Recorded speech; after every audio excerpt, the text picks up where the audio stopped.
About a year ago, I made a tweet that said the $sign in Svelte is the most powerful abstraction in modern front-end web development. Usually, I'm not wrong about anything ever, but this tweet ended up aging like a fine milk, because just weeks later, Svelte announced a brand new feature called Runes that significantly changed the developer experience by eliminating the $sign syntax for reactive data. And then just a few days ago, this feature became official with the release of Svelte 5. As an avid user of Svelte myself, I was pretty terrified of this feature at first glance. I was one of the few survivors of the AngularJS to Angular 2 migration. I shot myself in the foot during the React hooks revolution, and I lost some good friends during the view options to composition transition. And I just can't do this shit anymore, man. So maybe I'll just go back to WordPress.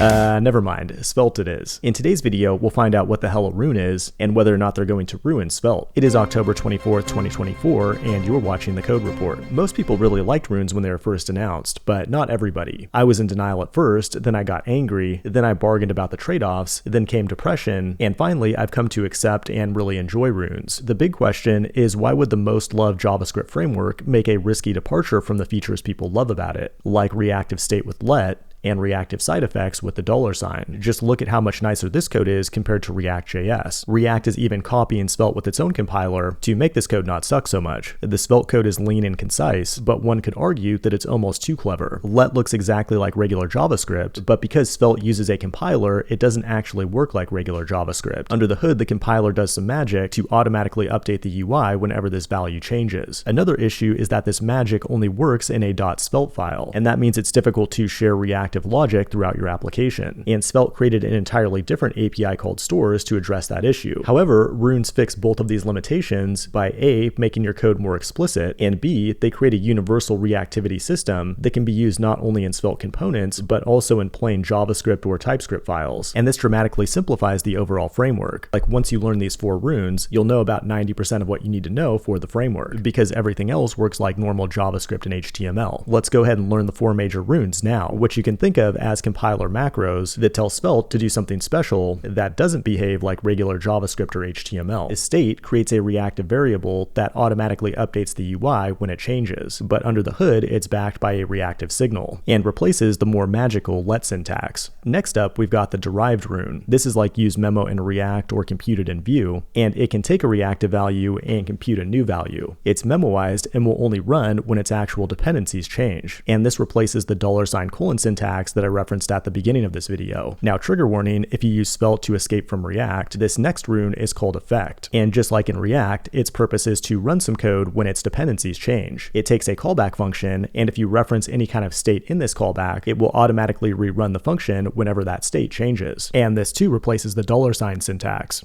And then finally, we have the props rune, which eliminates the weird export let syntax in Svelte and allows you to define inputs to a component. Congratulations, you just learned everything you need to know about the reactivity system. The big question though is, do these runes ruin Svelte? Well, I recently updated the code in my Svelte Kit course to version 5, and now I'm firmly in the pro rune camp, although I do sometimes miss the chill vibes of the old syntax. In retrospect though, my old Svelte code feels very fragile by comparison. If you want to support the channel, check out the full course and become a Fireship Pro member, so I don't have to upload ads ever again and can still put food on my family. What's kind of funny about Svelte 5 though is that it now looks and feels more like React. Meanwhile, React is starting to look more like Svelte. Vercel just released Next.js 15 this week, and it supports the new React 19 compiler, which eliminates things like use memo and makes React feel more like Svelte. Angular is also making big moves in this direction with reactive signals, inspired primarily by Solid.js. Then at the bottom of the pool, Vue.js has been doing stuff like this for years without ever getting credit, but everybody stole the idea for reactive signals from the long-forgotten Knockout.js. You really can't go wrong choosing a JavaScript framework in 2024 because they're all the same thing, and that's a good thing. This has been the Code Report. Thanks for watching, and I will see you in the next one.